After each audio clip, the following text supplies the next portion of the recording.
The marketplace on Station Gamma 7 reeked of desperation and greed. Neon signs flickered in a dozen languages, advertising everything from synthetic narcotics to stolen military tech. Marcus Webb moved through the crowd with practiced ease, his worn jacket doing little to hide the plasma pistol holstered at his hip. He was here for a simple job: pick up a data chip from a contact and leave, before the station's corrupt security forces decided he looked too interesting. He almost made it. The commotion near the slave pens caught his attention first.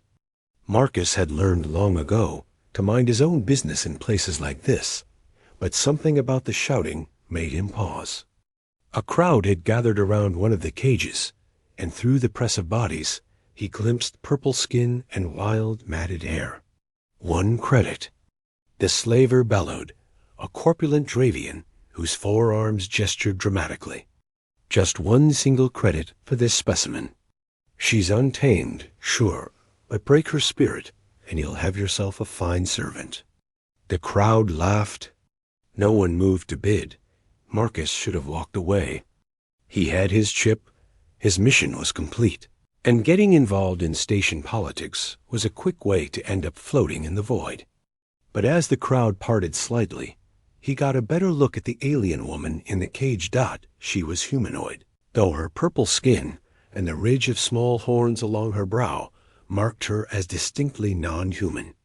Her clothes were little more than rags, and fresh bruises covered her arms. But what struck Marcus most were her eyes. They weren't defeated or broken. They blazed with fury and defiance, tracking every movement of the slaver with predatory intensity. Come now, the Dravian continued. Surely someone wants to take a chance? 1 credit. I'm practically giving her away. Why so cheap? Someone in the crowd called out. The slaver's mouth twisted. She's killed 3 potential buyers already. Bit clean through one fellow's throat. The market masters say I either sell her or space her by day's end. So who wants her? More laughter. The crowd began to disperse. Marcus found himself walking forward before he'd consciously decided to do so. I'll take her. The slaver's eyes lit up with greedy delight. Excellent. 1 credit, and she's yours. But no refunds when she tries to murder you in your sleep. Marcus approached the cage slowly. The woman inside tracked his every movement, her body coiled like a spring, ready to unleash violence. He could see the intelligence in her eyes, calculating and fierce. I'm going to open this, Marcus said quietly, speaking directly to her. And then we're going to walk out of here together. You can try to kill me if you want, but I'd prefer if you didn't. She said nothing, but her eyes narrowed. Marcus transferred the credit, and the slaver opened the cage with evident relief. The woman emerged slowly, never taking her eyes off Marcus. She was taller than he'd expected, nearly matching his height. Pleasure doing business, the Dravian said, already turning away. Remember, no refunds.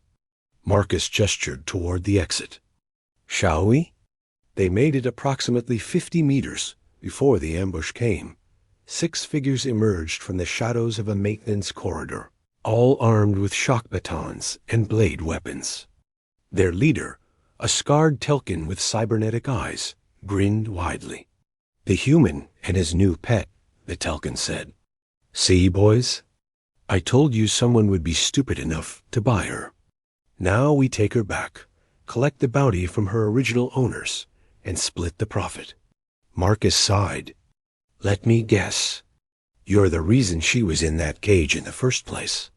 Smart human. We grabbed her from a colony transport 3 weeks back. Should have just sold her to the fighting bits, but got greedy, trying for a bigger score. Then she killed half our crew. The Telkin's grin faded. That stops today. The alien woman beside Marcus growled, a sound that started deep in her chest. Her body tensed, ready to fight. How much is the bounty? Marcus asked casually. 50,000 credits. Her family wants her back, real bad. Marcus nodded slowly. So you're slavers, kidnappers, and apparently not very good at math. If her family will pay 50,000, why would you try to sell her for 1 credit? The Telkin's expression darkened. The station masters were asking questions. We needed her gone fast, and we'd grab her back once things cooled down. Now stop stalling and hand her over. No. The word hung in the air for a moment. What? I said no, Marcus repeated. I bought her fair and square. 1 whole credit. So she's leaving with me. The Telkin laughed, and his crew joined in. You really are stupid. There's 6 of us and 1 of you. 2, the alien woman said suddenly, her voice rough from disuse but steady. She moved to stand beside Marcus, her posture making it clear she was ready to fight.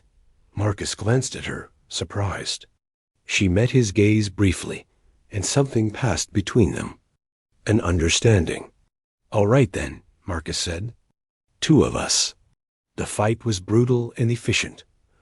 Marcus drew his plasma pistol and fired in one smooth motion, dropping the Telkin before the slaver could react. The woman moved like liquid lightning, closing the distance to the nearest attacker and driving her elbow into his throat with lethal precision. She grabbed his shock baton as he fell and spun, catching another slaver across the face with enough force to crack bone. The remaining 3 slavers hesitated, suddenly uncertain. That hesitation cost them. Marcus put 2 more down with precise shots, while the woman used the stolen baton to devastating effect. Her movements wild yet controlled, like a dancer who'd learned to fight through pure survival instinct. When the last slaver fell, silence descended on the corridor. The woman stood among the bodies. Breathing hard, the shock baton still gripped in her hand. Slowly, she looked at Marcus. Why? She asked. Why what? Why defend me? You don't know me. You paid 1 credit. You could have let them take me and walked away. Marcus holstered his pistol. Could have. Didn't want to. That's not an answer. It's the only one I've got. He started walking toward the docking bay. We should move. Station security will have heard those shots. She followed, still wary, but no longer treating him like an immediate threat. Where are we going? My ship. Then we're getting off this station and finding your family. 50,000 credits says they're worried about you. You would return me? For the bounty? For free, Marcus corrected. The bounty's yours. You earned it by surviving these bastards. She walked in silence for several moments. What's your name, human? Marcus, I am Kira. She paused. My people have a saying. A debt of blood and honor cannot be repaid with mere credits. You don't owe me anything. Yes, she said firmly. I do. They reached the docking bay without further incident. Marcus's ship was a battered freighter that had seen better decades, but it was fast and the engines were reliable. As they boarded, Kira looked around the cargo hold with obvious relief. I will contact my family, she said. They will want to thank you. Not necessary. It is to them. And to me. She turned to face him fully. Why did you really help me, Marcus? Humans don't have a reputation for selfless acts in this part of space. Marcus thought about it for a moment. Maybe that's exactly why I did it. Someone has to start changing that reputation. Might as well be me. A faint smile crossed Kira's face, the first he'd seen. You are either very brave or very foolish. Probably both. As Marcus fired up the ship's engines and began the launch sequence, Kira settled into the co-pilot's chair. The bruises on her arms were already starting to fade, her species apparently possessing impressive healing abilities. Marcus, she said as the station fell away behind them. Thank you. He nodded. Just doing what's right. No, she said softly. You did more than that.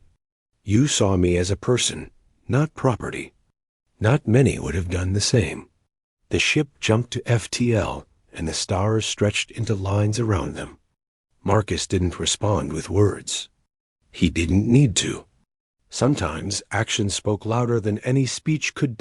In the cargo hold behind them, the data chip he'd been sent to retrieve sat forgotten in his jacket pocket. The mission seemed far less important now. He'd stumbled into something bigger than a simple job, all because he'd been unable to walk past someone who needed help. Maybe that made him foolish. Or maybe it made him human in the best possible sense of the word. Kira watched the stars stream past and found herself smiling again. She'd been prepared to die fighting rather than submit to captivity. Instead, she'd found an unlikely ally in the most unexpected place. Perhaps there was hope for humanity after all.